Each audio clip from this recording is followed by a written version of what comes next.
Selamat datang di pembahasan kita.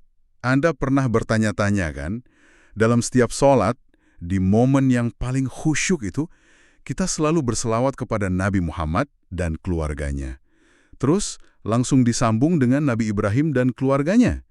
Dari sekian banyak nabi, kenapa ya harus dua sosok ini yang namanya selalu berdampingan? Apa sih hubungan spesial di antara mereka berdua? Nah, berdasarkan ayat-ayat Al-Quran, kita akan coba bedah ini sama-sama. Iya, dan ini teka-teki yang menarik sekali. Karena jawabannya itu bukan sekedar, oh karena mereka nabi-nabi hebat. Bukan sesederhana itu. Ada sebuah, desain besar di baliknya. Jadi gini, Al-Quran itu menyajikan hubungan mereka dalam dua konsep kunci. Fondasi dan penyempurnaan. Fondasi dan penyempurnaan, oke. Iya, bayangkan sebuah bangunan megah. Nah, Al-Quran menggambarkan Ibrahim itu sebagai arsitek agungnya. Dia yang merancang cetak biru iman, yang meletakkan pilar-pilar utamanya.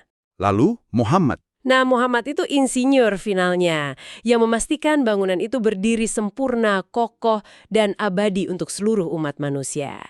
Jadi hubungan mereka ini bukan kebetulan.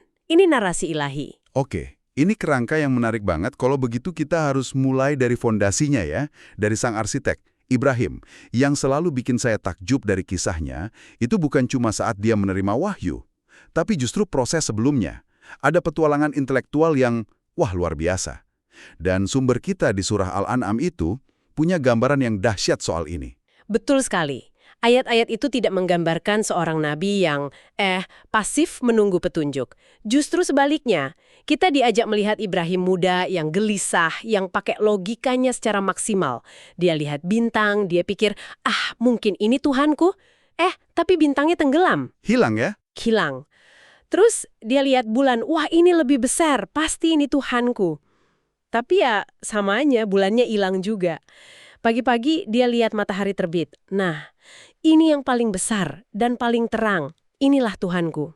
Tapi sorenya matahari pun terbenam. Tepat, di titik itulah dia sampai pada sebuah kesimpulan logis yang sangat brilian. Yaitu, Dia bilang, aku tidak suka pada sesuatu yang tenggelam dan menghilang. logikanya sederhana tapi dalam sekali. Betul, sesuatu yang fana, yang tunduk pada hukum alam, nggak mungkin jadi Tuhan yang abadi. Dari proses itulah lahir deklarasi tauhidnya yang paling murni. Ored ho wajahia lilladzi fataras samawati wal ard.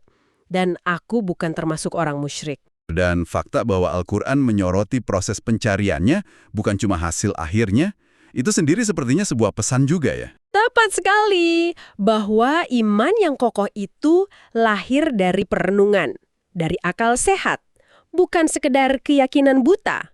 Inilah fondasi dari apa yang disebut millah Ibrahim, agamanya Ibrahim, agama yang hanif, yang lurus. Dan karena fondasi imannya sekokoh itu, ujiannya juga luar biasa berat.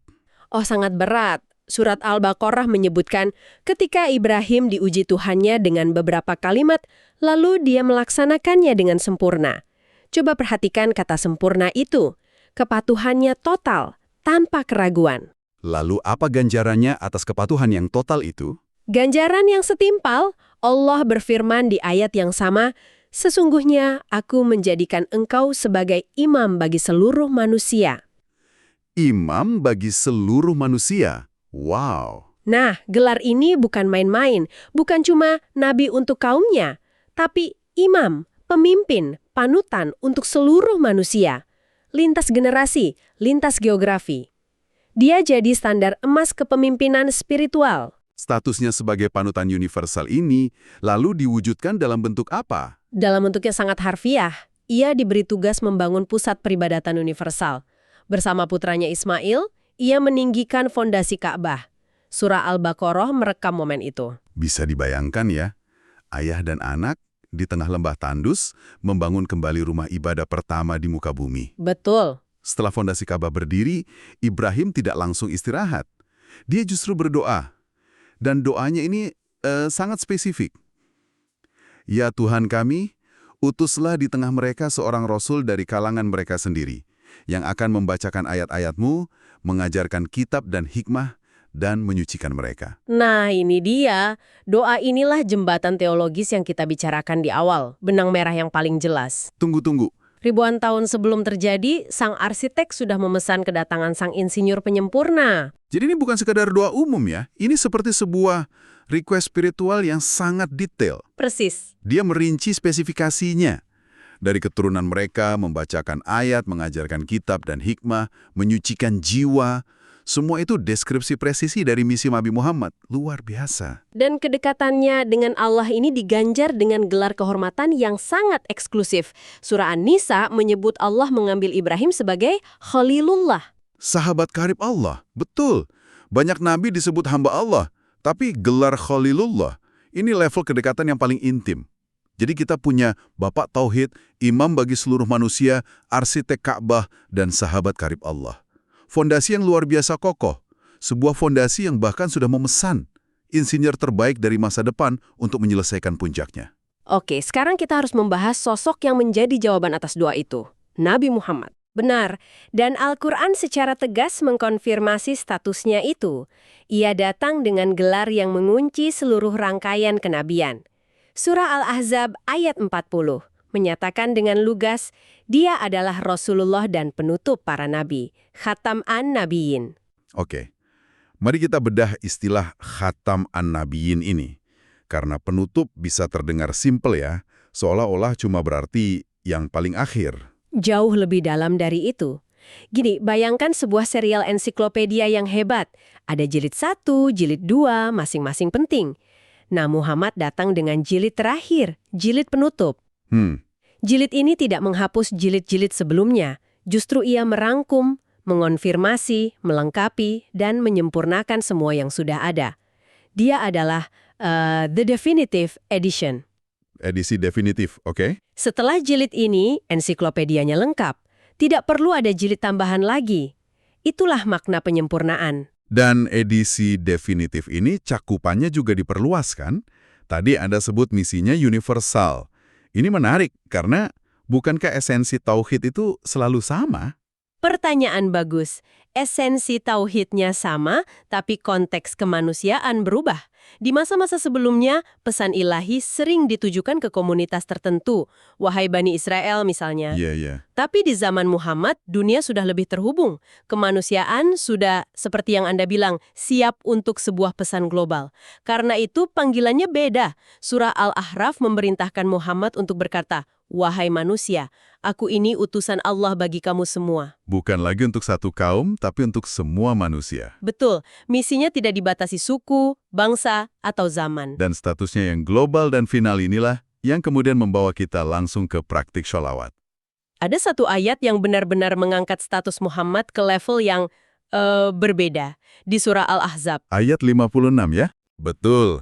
Sesungguhnya Allah dan para malaikatnya bersolawat untuk Nabi. Tunggu dulu. Sebelum lanjut ke perintah untuk kita, bagian pertamanya saja sudah luar biasa. Bukan cuma kita yang diperintah, tapi Allah sendiri dan para malaikatnya. Ini adalah poin krusialnya. Ini bentuk penghormatan ilahi yang tertinggi. Ayat ini seolah bilang, sebelum aku perintahkan kalian, ketahuilah bahwa aku dan seluruh penghuni langit sudah lebih dulu melakukannya. Wow. Ini kan menimbulkan pertanyaan, kenapa kehormatan setinggi ini diberikan? Apa signifikansinya buat kita? Dan apa jawabannya? Jawabannya ada di surah Ali Imran ayat 31. Ini seperti sebuah rumus spiritual yang sangat kuat. Allah memerintahkan Muhammad untuk mengatakan, jika kamu benar-benar mencintai Allah, maka ikutilah aku. Niscaya Allah akan mencintaimu. Dan mengampuni dosa-dosamu. Coba renungkan. Jalur untuk mendapatkan cinta dari Yang Maha Kuasa ternyata adalah dengan mengikuti jejak utusannya ini. Jadi, mengikuti Muhammad bukan lagi sekedar kewajiban. Tapi jadi bukti otentik dari cinta kita kepada Allah. Tepat sekali. Jadi, shalawat yang kita ucapkan berkali-kali setiap hari, itu berfungsi sebagai pengingat konstan. Pengingat akan statusnya sebagai teladan utama, uswatun hasanah, dan pengingat bahwa dialah jalan cinta menuju Sang Pencipta. Persis. Shalawat itu ekspresi cinta, hormat, dan pengakuan atas perannya yang sentral. Setiap kali kita mengucapkannya, kita sedang memperbarui komitmen kita untuk mengikuti jalannya. Baiklah, gambarnya mulai sangat jelas sekarang. Jadi kita punya sang arsitek fondasi, Ibrahim, lalu kita punya sang insinyur penyempurna, Muhammad. Sekarang bagaimana ini semua menjawab pertanyaan awal? Mengapa keduanya harus disebut berdampingan? Karena menyebut keduanya berdampingan adalah cara kita mengakui keseluruhan bangunan iman itu. Dari fondasi hingga puncaknya. Jadi bukan memilih Ibrahim atau Muhammad. Bukan. Ini pengakuan bahwa risalah Muhammad adalah kelanjutan dan penyempurnaan dari millah Ibrahim. Dengan menyebut Ibrahim, kita menghormati akarnya. Dengan menyebut Muhammad, kita menghormati buahnya yang paling sempurna. Seperti mengakui seluruh rantai emas kenabian ya. Tepat. Al-Quran sendiri sering membingkai mereka sebagai satu kesatuan. Di surah Asyura, Allah berfirman bahwa Dia mensyariatkan agama yang sama yang diwasiatkan kepada Nuh, Ibrahim, Musa, Isa, dan juga Muhammad. Semuanya dalam satu garis wasiat ilahi. Betul. Jadi dengan menyebut Ibrahim dan Muhammad, kita seolah-olah mewakili seluruh mata rantai itu, dari awal hingga akhir. Jadi saat kita bersolawat, kita sebenarnya sedang membuat deklarasi iman yang sangat padat. Ya Allah, aku bersaksi atas fondasi tauhid murni oleh Ibrahim dan aku berkomitmen pada risalah final yang dibawa Muhammad. Begitu kira-kira? Anda merangkumnya dengan sempurna. Itu adalah pengakuan terhadap akar sekaligus puncak ajaran ilahi dalam satu nafas. Luar biasa. Jadi untuk merangkum poin-poin utama bagi Anda, Ibrahim dihormati karena statusnya sebagai Bapa Tauhid, imam bagi manusia, dan Khalilullah. Sementara Muhammad dihormati sebagai penutup para nabi, pembawa risalah universal. Ia adalah teladan utama yang kepatuhan padanya menjadi jalan langsung meraih cinta Allah. Menyebut keduanya adalah merayakan warisan kenabian dari awal hingga akhir. Sebuah benang merah tauhid yang tak terputus. Betul. Dan sebagai bahan renungan terakhir untuk Anda, Silahkan. coba perhatikan lagi lebih detail.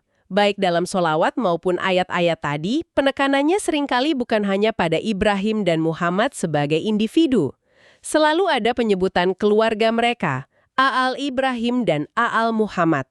Bahkan, surah An-Nisa secara spesifik menyebut Allah memberikan kitab dan hikmah kepada keluarga Ibrahim. Itu poin yang sangat menarik. Kenapa keluarga atau pengikutnya juga ikut disebut dan dapat kehormatan? Pada komunitas, bukan hanya pada kehebatan individu nabinya. Apa yang bisa kita pelajari dari sini tentang pentingnya membangun sebuah warisan kebaikan, sebuah komunitas soleh yang mampu melanjutkan perjuangan para nabi? Mungkin pesan tersembunyinya adalah kebesaran sejati itu tidak diukur dari pencapaian individu semata, tapi dari warisan dan komunitas yang berhasil dibangunnya.